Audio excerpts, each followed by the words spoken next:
What's up, guys?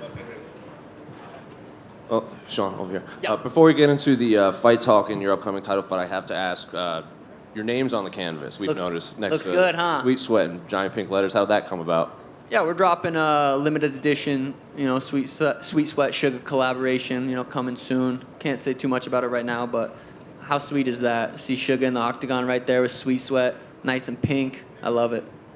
Staying on that, obviously the title shot was always your ultimate goal in the UFC, but when you're getting all of these opportunities, like your name on the canvas, I think like only really Connor has really had that, like with Proper 12 and stuff like that. So what are are there other goals you're trying to hit besides these title shots?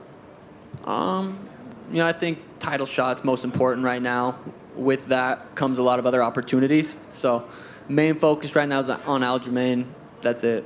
So sticking with the Aljamain, then we're only obviously a month or so away from your fight, a month and a half. 6 away, weeks. 6 weeks away from your fight. How's camp been? How has camp been? It's been really good. It's been longer. It's 5 rounds. It's my first 5-round fight, so definitely started a little bit sooner. I've been in camp for about 6-7 weeks already. Definitely started sparring further out than I usually do. It's gonna be fun. I'm excited. Well, Dominic Cruz has said in the past when he's like, there's a significant difference in preparing for a 5-round fight than a 3-round fight. So besides the sparring earlier and been in camp longer, are there any major differences in this camp? That is pretty major. Just the extra 2 rounds. 3 rounds compared to 5 rounds it's a lot. 10 minutes of fighting is a long time. So just the extra sparring, the extra sprints, extra everything that goes into a title fight camp is it's interesting. It's fun. And Aljamain's obviously, he's been the champ for a while. I think he's tied or might have the record for most title defenses. Is this a guy that you think you would have to beat twice in a row? Because normally when you get these long reigning champions, you beat them, they can oftentimes get in immediate rematches. Do you think this is a guy that you're going to have to beat twice?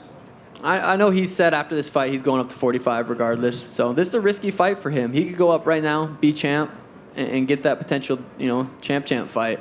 But he's risking it because he knows he's going to get paid. This is a big fight for him pay-per-view wise. As far as beating him twice, there's so many interesting guys in the division right now. I know Figueiredo's fighting Dominic Cruz. So there's some interesting fights around the corner. So I'd say no. Go in there, get the job done. He goes up to 45. No one cares. And then I keep fighting. What do you make of this Corey Sandhagen-Umar fight? Yeah.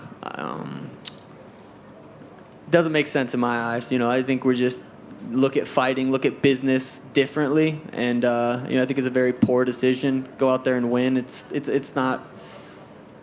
Umar's good. Beating Umar's big, but he's Cheeto. He just worked Cheeto, and Cheeto was about to fight Henry, who just fought for the title. So I just think it's a poor decision on his management part, but everyone's do their own thing. Well, it was just actually revealed that Cheeto's going to fight Pedro Munoz now on your card. What do you make of that matchup? Yeah, 2 dudes I finished. Interesting fight. Pedro looked good against Gutierrez, so I think, and Cheeto looked really good against Corey. Just kidding, he did not. He looked horrible. He literally didn't look like he knew how to wrestle. So just going off their last 2 fights, I think Pedro can go in there and get the job done. Then final one for me. We just saw Robbie Lawler retire after a big knockout. We saw a rarely emotional Robbie Lawler. So I'm curious, what was your reaction to arguably one of the better retirements in MMA history? Yeah, we were just driving over, watching on the phone, and that's crazy. Tim said he made his UFC debut in 2001, 2002. That's insane. Yeah, that's crazy. Good for him. Hey, Sean, over here. I don't know if you've taken a look at the betting odds, but Aljamain's almost like a 3-1 favorite. You're one of the most, if not the most popular bantamweight fighter in the division. Does that surprise you to see the odds that wide? Not really. I mean, look at who he's beat. Look at the guys he's beat in the last 4 or 5 fights. My best win is over Peter Yan. Very close fight, very tough fight. So, looking at it like that, it makes sense. But that was what Peter versus me was, the same odds. Something. I think they were even worse at one point. So I like that. It fuels me. It's exciting to go in there and fight the best bantamweight in the world. I go out there and put his lights out. What does that make me? Henry Cejudo, we mentioned there, was supposed to fight Chito Vera. It looks like they're still trying to set up that fight with Merab. Are you worried that fight might never happen? Because it seemed like there was a lot of heat. It would be a good fight for everyone, you and Henry fighting. I don't know if Henry's come. Yeah, his shoulder. I think he's had issues with his shoulder in the past. Who knows how bad it is right now? I personally don't think we see Henry back. So, but if he does come back, gets a win, very, very interesting fight. Me versus Henry is a huge fight. And just last one for me, what would it mean to win a UFC title and being a veteran of the Contender Series? We saw Jamal Hill win the title. I know that's something you're really proud of. What would that mean to you to win it just as being one of the fighters that came from that show? Yeah, that would be awesome. I think the Contender Series is the best platform to get into the UFC, and being there early on is super cool. I feel like it was so long ago. It was my first fight in Vegas, and I think I fought here 10 times now, so it feels like a second home. It'd be really cool to defend my belt here in Vegas in December if all goes well. Definitely not overlooking Aljamain Sterling. I understand how good he is. So, but if all goes well, I'd like to bring the belt back here and defend it. Sean, did you secretly want your first title chance to be in Vegas? All your fights basically have been in Vegas.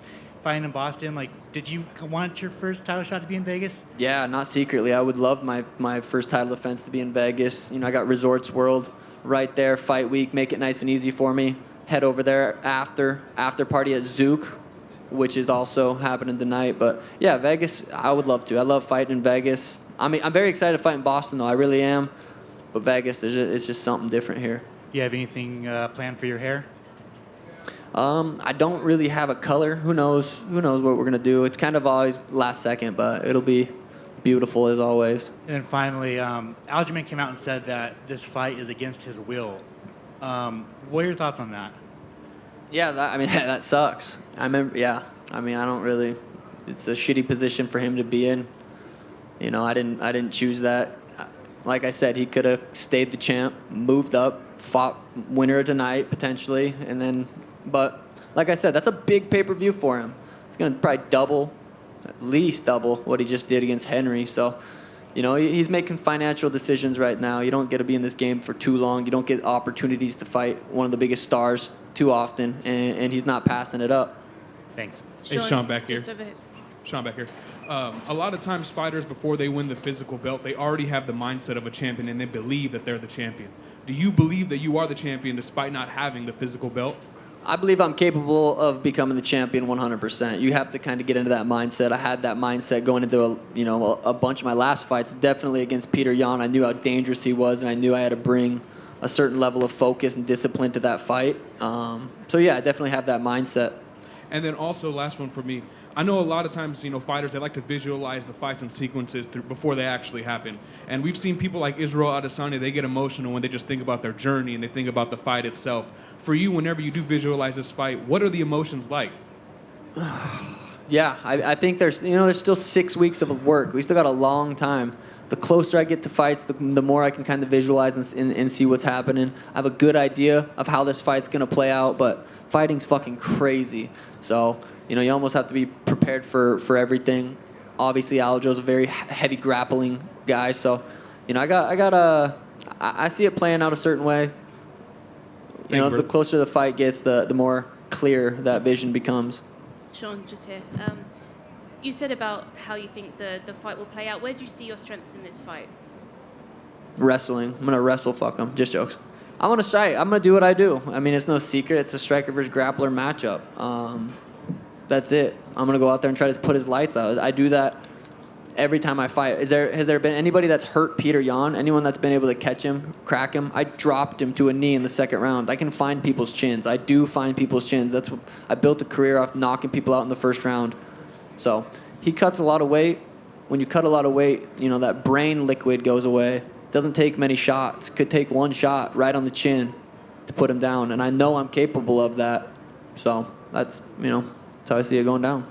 And with his comments saying about, that this title defense was against his will, does that worry you at all in terms of perhaps injuries or how his mindset is going into this one? No, not really. He's been very vocal. He's got some kind of bicep injury or something. He said that before the last fight against Henry. He's a built-in excuse to say, I got these injuries and I'm going to this fight and I beat him. And he's like, well, you guys already knew. I said I was injured. I didn't want to fight. Built-in excuse is what it sounds like. But Yeah, he's gonna make the fight. He's gonna make the fight. He's gonna get paid. He's gonna make it there. We'll see how good he shows up. But I do think he's taking this fight very serious. I do think he looks at me as very dangerous. So I expect, the best Aljamain to show up.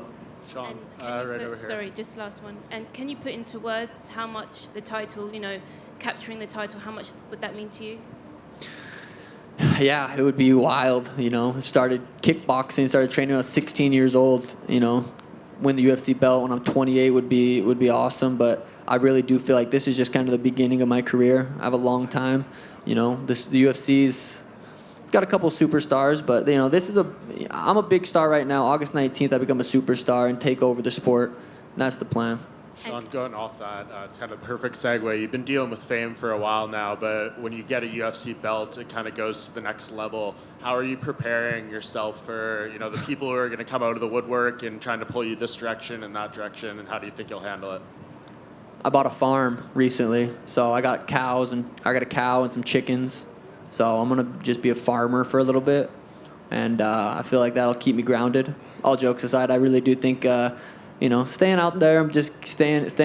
I got a lot to work on. I love the grind, so, just doing that, being a family man and staying in the gym. That's if I can stay in the gym, I can become one of the best to ever do it. If I start getting distracted, start taking too many opportunities, there's too many good guys in this division that want what I would have at the, you know what I mean? So I got to stay focused, stay grinding, and just stay dialed in. So that's what I plan on doing. Sean back here. We're used to seeing you at these big events in Las Vegas, March, now International Fight Week. With the time since your last fight, mentally, how's that been for you? I'd assume you see all these events, and at a certain point, it's like, I'm just ready to get back in there a lot sooner than I have been. Yeah, I fought October in Abu Dhabi and went back to the gym, started grappling. I understand where Aljo wants to take this fight, and that's what I've been doing. So it's been grappling. Can you describe a little bit, how does one make sure that, they talk about the ring rust and everything. How hard do you need to go in the gym to make sure that your body is ready to be dialed in like it was just yesterday, when it's been a long time between official fights? Yeah, I had 2 years off, came back, smoked the dude in the first round. Ring rust is never really an issue if you're training, if you're in the gym. So I don't think that's not really an issue. It's mostly just sparring. I know I don't spar outside of camp, but I did start sparring in this camp a lot sooner, a lot further out from the fight than I usually do. So I feel like I'm going to be just dialed in, on point, and find his chin. Sean, can I just ask your opinion on the BMF title with Dustin Poirier and Justin Gaethje? How you think that goes down? With those two dudes, it's just a coin flip, really. Who shows up with less injuries and had a better training camp that night? Who shows up? Those dudes are both so good. Yeah, coin flip. I don't know. Sean, one more. Of everyone that Aljamain could fight in bantamweight and featherweight, do you think that you're the biggest fight for him in both weight classes? The biggest fight, yeah, for sure. I think I really do believe I'm one of the biggest stars in the sport right now. So yeah, I think it's clear he's not going up trying to fight someone else. He's fighting me for that reason specifically. I am the biggest star that he could fight right now. So thank you guys.